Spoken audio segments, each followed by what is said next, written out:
podcast, Preventing Operator Assaults, is a helpful look at the problem of conflict in and on our community transit systems. We hope that by starting a discussion that includes practical tips and ideas, that we can keep transit operators safe in every community, whether they serve in an urban, rural, or tribal transit environment. This project is funded by a grant from the Federal Transit Administration to improve safety for professional bus drivers and public transit riders throughout the nation. Your host is best-selling author and Transit Unplugged podcast host, Paul Comfort. Thanks for being with us today on this special podcast series entitled Preventing Driver Assaults, funded by the Federal Transit Administration as a training program for operators across the public transit industry. Excited to have with us today Christian Joyner, who is my co-host, and our guest for today, Daniel Gutierrez, who is a bus operator with Atomic City Transit. Kristen, why don't you introduce our guest? I sure will, Paul. Thank you. We have with us today Daniel Gutierrez, Transit Operator 2. He's been employed with Los Alamos Atomic City Transit for 8 years. Daniel is a hardworking and dedicated employee. Along with fixed route driving, Daniel is also the backup paratransit operator. Daniel has regular customers that provide many compliments on his driving and adherence to safety. But above all, the largest number of compliments Daniel receives is about his great customer service and genuine concern for his customers. That's great. Daniel, welcome. Welcome. Thank you. Yeah. So you're in Los Alamos, huh? Atomic City Transit. That's great. Yeah. Thank you. Hopefully it's not an explosive atmosphere, right? Well, we tend to glow a little bit. Yeah, there you go. I'm sure you've got a lot of good one-liners from working there. Well, listen, speaking of explosive situations, unfortunately, we understand that you were recently in an experience that escalated into a verbal assault. Why don't you tell us some about that? Well, sir, it was approximately a few weeks ago, and I was arriving at our transit center, and this particular person wasn't on my route. But when I got off my bus, I was walking over to talk to my coworker who was pulling in. This customer is a regular customer. He rides quite frequently.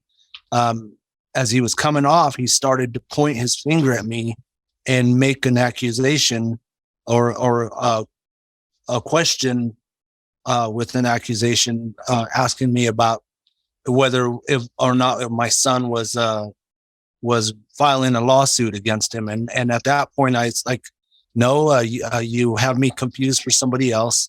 He then, as he was already agitated, he then turned and said, well, you looked at me, you gave me a dirty look the other day, he said, and I didn't like the way you looked at me.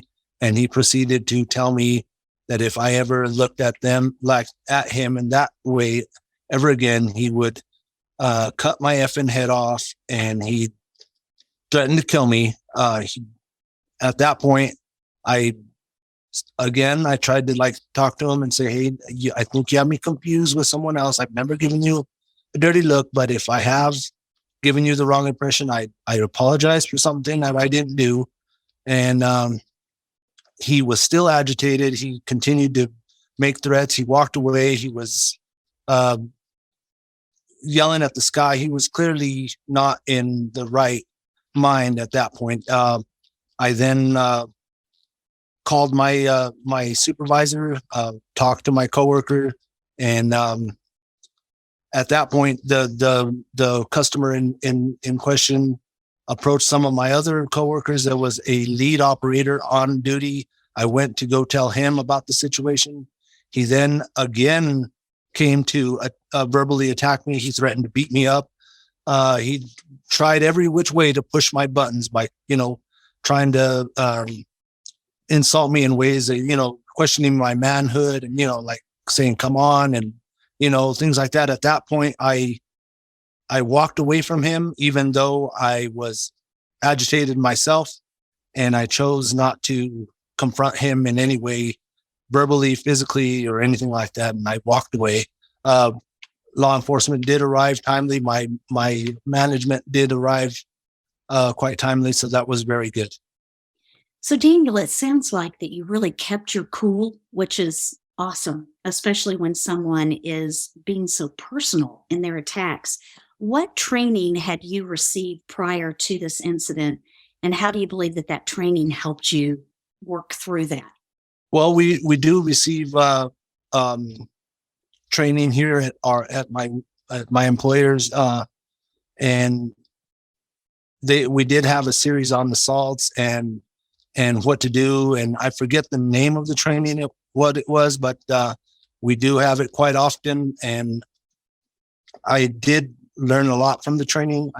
It was a lot of times you look at the training and think, oh, that will never happen, but it can happen before you know it. And even in this case where I did nothing to, I didn't make a comment, I didn't do anything to agitate this person. This person was already, for whatever reason, was already mad or whatever. And I do feel like the training did help me immensely. That's good. And so after this incident, what happened with law enforcement and your transit agency in Los Alamos? Well, the law enforcement, like I said, they arrived, it didn't take them long to arrive. They did pull the customer to the side. They spoke with him first. In the meantime, I was, running it over with my supervisor. Told him exactly what happened. Law enforcement then allowed the customer to walk away. Then they talked to us. They let us know what they were going to do, what can be done, what was all these ins and outs of it. Initially, my supervisor did suspend the customer for that day, and later on, they did suspend him from service for 30 days. I feel like they did a very good job of being, accurate or on time and just, being very understanding of what was going on. They didn't take it lightly either.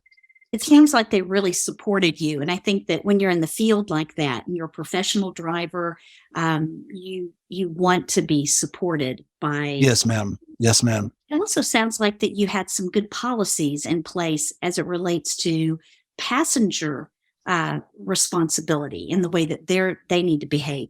So what suggestions do you have for the future? Well, suggestions for the future would be to be mindful of your passengers and your people that you do transport.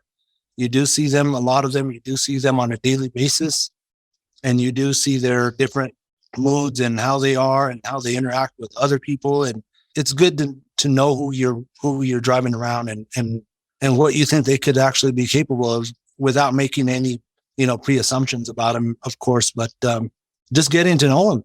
And that would be my own advice for myself and for anyone else.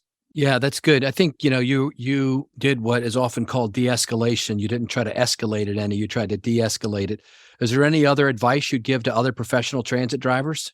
Yes, I would tell them not to take anything lightly and to not let whoever it is, no matter what they're doing, to raise your intensity, your anger up, because that's kind of like what it seemed to me like she was trying to do, to get a rise out of me, to make me react. And whether or not in my own mind, this man was throwing assaults, questioning my manhood and stuff like that. And as a man, sometimes you would think, you get like, you'll challenge him back or try to do something. And when, no matter what you think, the best thing to do is walk away and let those words, because they're only words when he's spewing them at you.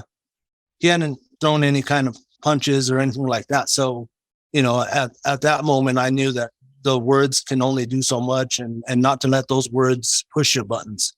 Daniel's strength is demonstrated when you know you have the power to do something and you don't use it. That's Yes. True strength. And you show true strength and honorable character on that day. And, Well, and thank we you. appreciate so much what you do and what all of the professional drivers across the U.S. do, helping their communities, helping the people in their communities get to where they need to go from one place to another. Right. Thank you. Yes, thanks, Daniel. Thanks for sharing your story with us. I think it's one that's very relatable. professional operators often have to deal with people who come on and are trying to, as you said, push their buttons. And glad it had a happier outcome at the end. And we wish you the very best as you continue to drive. And thank you for being with us today on this special limited series podcast, Preventing Driver Assaults. I'm Paul Comfort. Thank you, Kristen Joyner, and thank you, Daniel Gutierrez. And thank you. I appreciate it.